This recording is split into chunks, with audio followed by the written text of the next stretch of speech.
Topic پہ آتے ہیں، اور اس سے پہلے میرے پاس ایک فروزن ہے، وہ کہتا ہے، یہ فروزن 210 نمبر ہے، سورہ کی بنیاد پر پیدا ہونے والی بیماریاں جنہیں میں نے یک طرفہ کہا، ان کے یک طرفہ پن کی وجہ سے ٹھیک کرنا مشکل ہوتا ہے، کیونکہ ایک بڑی بعض علامت پیدا ہونے سے پہلے جو علامات پائی جاتی تھی وہ غائب ہو جاتی ہیں۔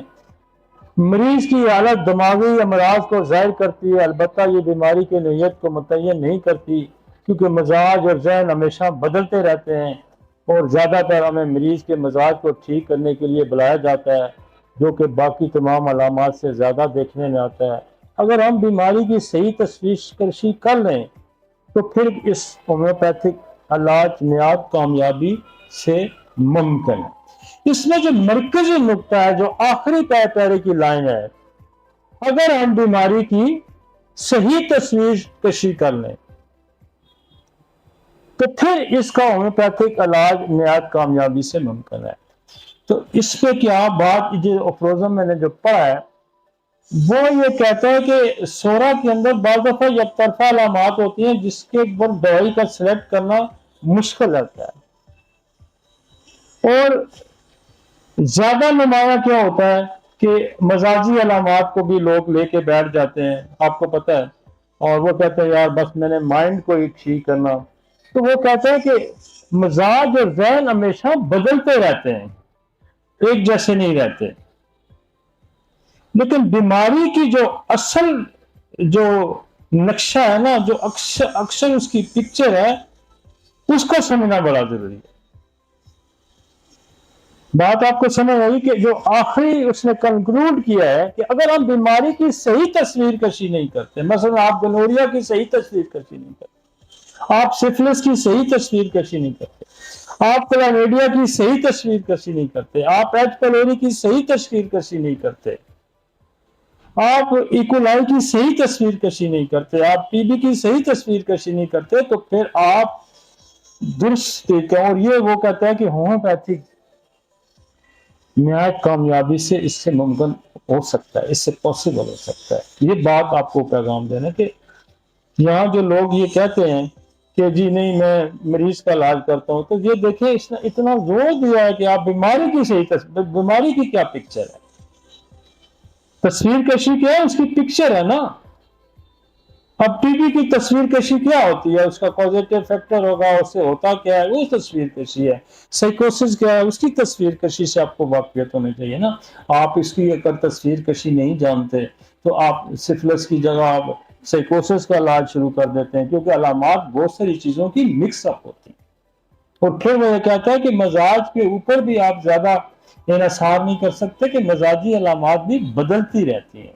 آپ بیماری کو فوکس کر کے اس کی تصویر کشی درست کر کے پھر آپ اس کا علاج کریں۔ سمجھ آ گئی ہے جی آپ کو؟ جس کی طرف یہ سیریز بھی اس دیکھیں، ہر افروزن میں ہماری تصویر جو ہم جو بات کر رہے ہیں اس کی کوئی نہ کوئی گواہی آ رہی ہوتی ہے، عموماً اس کی کوئی نہ کوئی وٹنس پیش کر رہا ہوتا ہے۔ تو اس افروزن میں وہ یہی وٹنس کر رہا ہے کہ آپ اگر ہم بیماری کی صحیح تصویر کشی نہیں کہیں گے تو پھر ہم اس کا علاج نہیں کر سکتے۔ آگے لائیں۔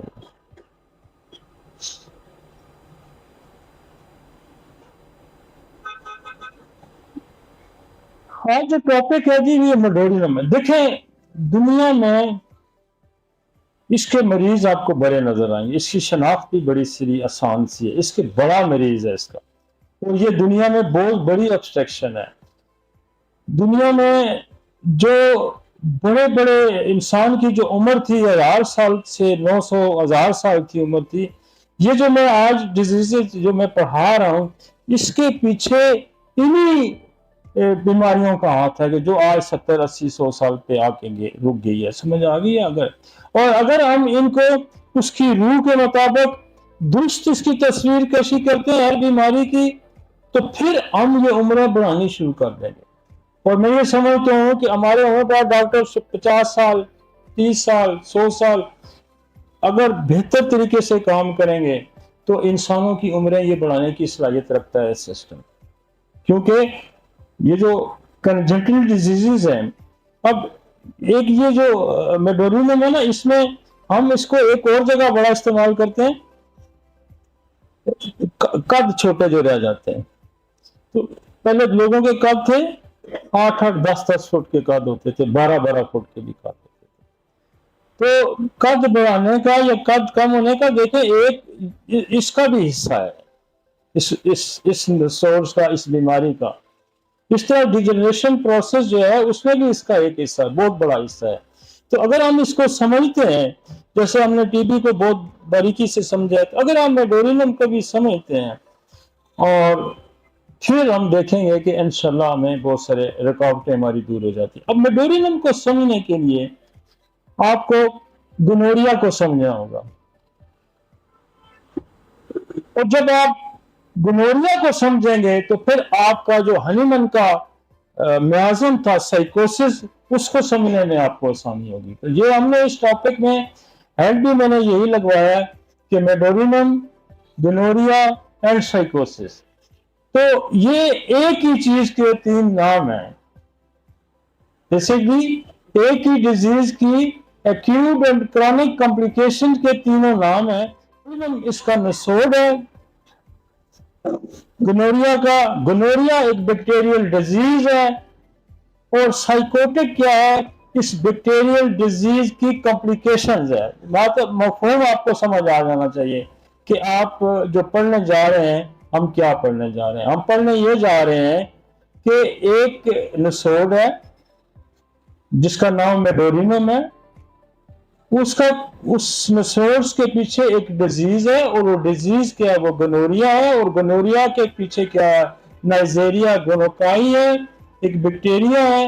اور اس بیکٹیریا کی اگر مزید کمپلیکیشن کو جب ہم دیکھیں گے تو دیٹ از کالڈ، جس کو ہنیمن کہتا ہے، دس از دا سائیکوسس. تو ہم تینوں چیزوں کو آج اس سے سمجھیں گے، اور یہ تینوں چیز، اور پھر اس کے ساتھ جو ملتی جلتی کوئی اور چیزیں اس سے شکل سے ملتی ہیں، جیسے کلیمیڈیا اس کے ساتھ بہت آ رہا ہے، اور اس کے ساتھ سفلس آئے گا، اس کے ساتھ آپ کا پیپلوما وائرس آئے گا، ہیومن پیپلوما وائرس آئے گا. تو اس کو بھی تھوڑا تھوڑا ہم دیکھیں گے. اور انشاءاللہ مجھے امید ہے کہ یہ جو آج کی 3 چیزیں ہماری آئیں گی، یہ بڑی عام ہوں گی، اور ہمارے علاج میں ہم دیکھیں گے آگے جا کے یہ کیا کیا مسائل پیدا کرتے ہیں، اور کیا کیا اس سے ہم رزلٹ لے سکتے ہیں. ٹھیک